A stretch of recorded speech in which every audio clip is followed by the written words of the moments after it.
Hi guys, today I'm reading from page 147 to 167. Monday. This morning I begged mom not to make me go to school, but she said the principal for the day thing cost her a fortune and she wanted to get her money's worth. She made me wear a shirt and tie so I'd look official. I went to school and reported directly to the front office. I figured Principal Bottoms would have me do the morning announcements and maybe tag along with him for a few hours. But when I got to his office, he seemed annoyed that I was a few minutes late. Principal Bottoms handed me a name tag and a set of keys he said could get me into any room in the building. Principal. Then he wished me luck and took off, which meant I was on my own. Woo-hoo, squeal. So I had the principal's office all to myself, which was actually pretty sweet. And I thought that if this is what it feels like to be in charge, I could definitely get used to it. But the moment didn't last long, because 3 minutes after the bell rang, the school secretary came in with a pile of papers and told me I needed to go through the day's mail. Plop. It was all bills and repair estimates and a bunch of boring stuff I didn't even understand. But before I was halfway through opening the envelopes, the school secretary brought me some checks she said I needed to sign. I don't even know if it's actually legal for a kid my age to sign a check, but I figured these people probably need to get paid, so I scribbled my name down on each one. Paid to the order of Cryan Landscaping, $1,248. Date, May 8. Greg Heffley, Memo, Mulch. In the middle of signing checks, I got interrupted again. This time the secretary said there was a problem in the boys' bathroom in the B wing that I needed to deal with. Some idiot had ripped a sink off the wall, and I'd be willing to bet it was Marty Winson. So now a pipe was busted and it was flooding the bathroom with water. Gosh. I went to find the janitor to handle the problem, but they said plumbing repair wasn't in their contract, so there was nothing they could do about it. Well, now things were getting out of hand with the flooding situation because there was water in the B-wing hallway. A bunch of kids had grabbed lunch trays from the cafeteria and were totally going nuts. Woo, push.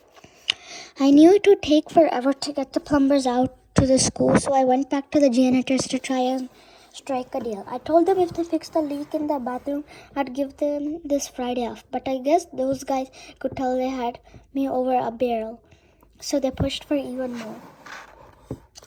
The janitors came up with a whole list of demands, like better dental care, longer breaks, and the chance to work remotely on Mondays and Wednesdays.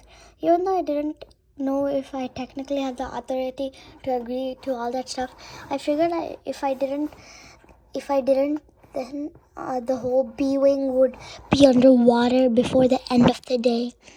Shake, shake. After that situation was under control, I wanted to just go back to my office and take it easy until lunch. But when I got there, I was in for a surprise because there were a bunch of kids waiting outside my door.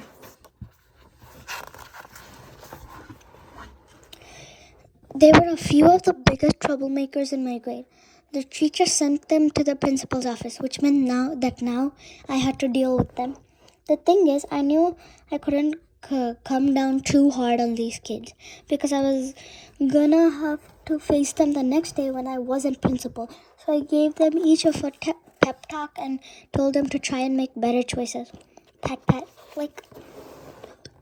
I made sure to send everyone away with the lollipop to stay on their good side. But that turned out to be a big mistake. Because once word got back to the rest of the students that the principal was handing out candy for being bad, it caused a big stir. All of a sudden, kids were acting out in class to get sent to the principal's office. And it wasn't just the regular troublemakers either. In fact, one of them was Alex Aruda, who's the smartest kid in my grade, and a big fan of lollipops, apparently. Rah! After I finally got finished dealing with the bad kids, I had to deal with the good ones. And since this was the first time any of them had ever been sent to the principal's office, they seemed a little stressed out to be there. Shake, shake, bite, bite.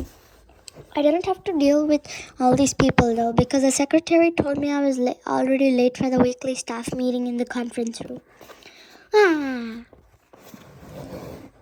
When I got there, I could tell from the looks on everyone's faces that this wasn't going to be a lot of fun, and I was right about that.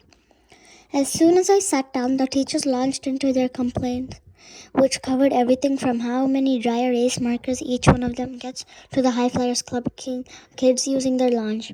Before long, everyone was talking at once, and I couldn't even make out what anyone was saying. So I came up with a rule. I grabbed a stapler and told the teachers that if someone wanted to talk, they had to be holding the stapler, and that worked for a little while. Miss Lackey griped about how teachers should get to park their cars closer to the building, which seemed pretty reasonable to me. But she kind of went on, and I realized we should probably create a time limit for how long you're supposed to hold the stapler. Before I could announce the new rule, Mr. Ball snatched the stapler from Miss Lackey so he could talk about his issues. And since he's 6'7", there wasn't a lot anyone could do about it. It turns out Miss O'Harris keeps a miniature stapler in her purse, so she whipped it out and started complaining that teachers should get free milk in the cafeteria. Even though everyone seemed to agree with her, nobody liked the fact that she was breaking the rules by using an unofficial stapler. People started grabbing at it, and somehow Mr. Tupa ended up with the miniature stapler attached to his ear. We had to pause the meeting so he could go to the nurse's office and have it looked at. Shriek! I decided the stapler idea wasn't working, so I tried a different approach. The new deal was that if you wanted to talk, you had to raise your hand and wait to be acknowledged, which was a rule all the teachers seemed to understand. Ooh, me.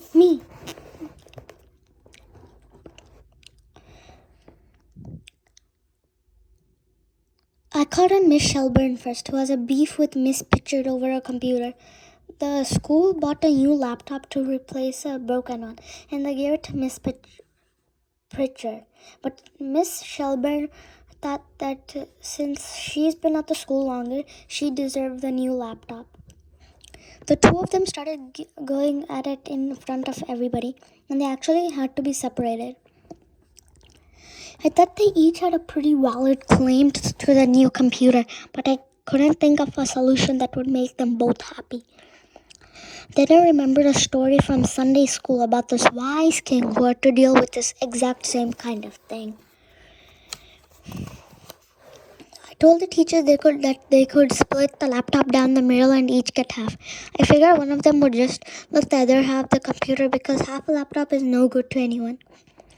But I guess I underestimated how much these two teachers didn't want the other one to have the new laptop, because they split it right down the middle and each took half. Rip. By the end of the meeting, I really needed a break, but I wasn't off the hook yet. A few of the saving renters were waiting outside my office, and I couldn't even imagine what this was going to be about. Apparently, the police dogs got into a batch of Miss Jackson's oatmeal raisin cookies, so she wanted the police department to pay for her lost profits.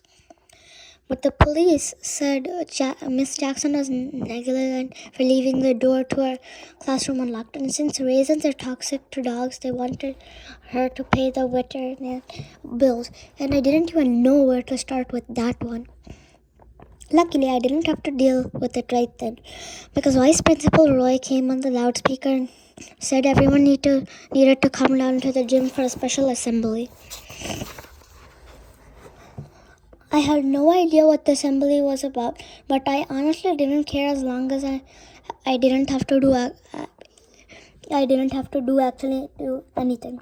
But it turns out I was wrong about that. When I saw the gym stage, I realized why Principal Bottoms was so eager to leave school today. Pucker up, Principal. I tried to turn around and head back to my office, but there was already a wall of students blocking my way, so I knew there was no getting out of it. And if you're ever curious about what it's like to kiss a pig, it's actually not as bad as you'd think. Kiss. I'm sure I had a few more hours on the clock, but by then, I pretty much had my fill of being in charge. So I left a note on the school secretary's desk and gave myself permission to leave a little early. From the principal's desk, I quit. Okay, I'll read from page 166 next time. Join my next read alert for this book. Bye.